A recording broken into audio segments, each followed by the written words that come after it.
Usman agriculture 'ਚ ਦੋਸਤਾਂ ਨੂੰ ਵੈਲਕਮ ਕਰਦੇ ਹਾਂ। ਉਮੀਦ ਹੈ ਕਿ ਦੋਸਤ ਖੈਰ ਆਫੀਅਤ ਦੇ ਨਾਲ ਹੋਣਗੇ। ਅੱਜ ਗੱਲਾਂ ਮੰਡੀ ਦੀ ਕੀ ਸੂਰਤ ਹਾਲ ਆ, ਮਕਈ ਕੀ ਰੇਟ 'ਤੇ ਵਿਕਦੀ ਪਈ ਆ, ਬਾਕੀ ਜਨਾਬ ਦਾ ਕੀ ਰੇਟ ਆ, ਸਪੈਸ਼ਲ ਗੰਦਮ ਦਾ ਕੀ ਰੇਟ ਆ, ਅੱਜ ਤੁਹਾਡੇ ਦੋਸਤਾਂ ਦੇ ਨਾਲ ਵੀਡੀਓ ਆਪਾਂ ਸ਼ੇਅਰ ਕਰਦੇ ਹਾਂ। ਅਤੇ ਇਸ ਤੋਂ ਪਹਿਲਾਂ ਮੇਰੇ ਨਵੇਂ ਦੋਸਤਾਂ ਨੂੰ ਗੁਜ਼ਾਰਿਸ਼ ਹੈ, ਜਿਹੜੇ ਚੈਨਲ 'ਤੇ ਨਏ ਆ ਉਹ ਚੈਨਲ ਨੂੰ ਸਬਸਕ੍ਰਾਈਬ ਕਰ ਲਓ, ਤਾਂ ਕਿ ਦੋਸਤੋ ਤੁਹਾਨੂੰ ਗੱਲਾਂ ਮੰਡੀ ਦੇ ਮੁਨਸਲਿਕ ਤਮਾਮ ਵੀਡੀਓ ਦਾ ਨੋਟੀਫਿਕੇਸ਼ਨ ਵਕਤ ਦੇ ਉੱਪਰ ਮਿਲਦਾ ਰਹੇਗਾ।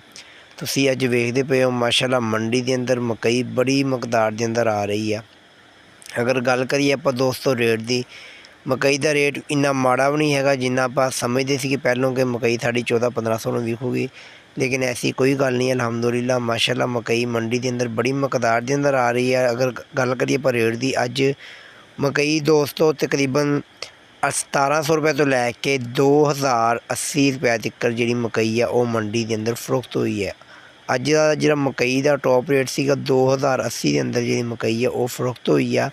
ਅਗਰ ਆਪਾਂ ਗੱਲ ਕਰਦੇ ਹਾਂ ਦੋਸਤੋ ਸਰਸੋਂ ਦੀ ਢੇਰੀ ਮੈਨੂੰ ਕੋਈ ਨਜ਼ਰ ਮੰਡੀ ਦੇ ਅੰਦਰ ਆਈ ਹੈ। ਤੁਸੀਂ ਵੇਖਦੇ ਪਏ ਹੋ, ਇੱਥੇ ਨਜ਼ਰ ਕੋਈ ਨਹੀਂ ਹੈਗੀ। ਦੂਸਰੀ ਸਾਈਡ 'ਤੇ ਇੱਕ ਸਰੋਂ ਦੀ ਢੇਰੀ ਪਈ ਹੈ। ਲੇਕਿਨ ਅਗਰ ਆਪਾਂ ਗੱਲ ਕਰੀਏ ਰੇਟ ਦੀ, 6000 ਰੁਪਏ ਤੱਕ, 5800, 5900, 6000 ਰੁਪਏ ਤੱਕ ਜਿਹੜੀ ਸਰਸੋਂ ਆ ਬਿਲਕੁਲ ਸਾਫ ਸੁਥਰੀ ਸਰਸੋਂ ਉਹ ਫਰੋਖਤ ਹੋਈ ਆ।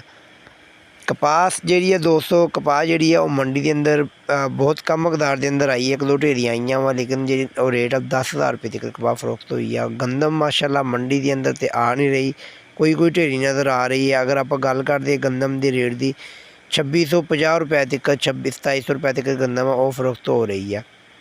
ਬਾਕੀ ਦੋਸਤੋ ਧਾਨ 4700 ਰੁਪਏ ਤੱਕ ਫਰੋਖਤ ਹੋ ਰਿਹਾ ਵਾ, 4400, 4500 ਰੁਪਏ ਤੱਕ ਜੇ ਧਾਨ ਫਰੋਖਤ ਹੋ ਰਿਹਾ।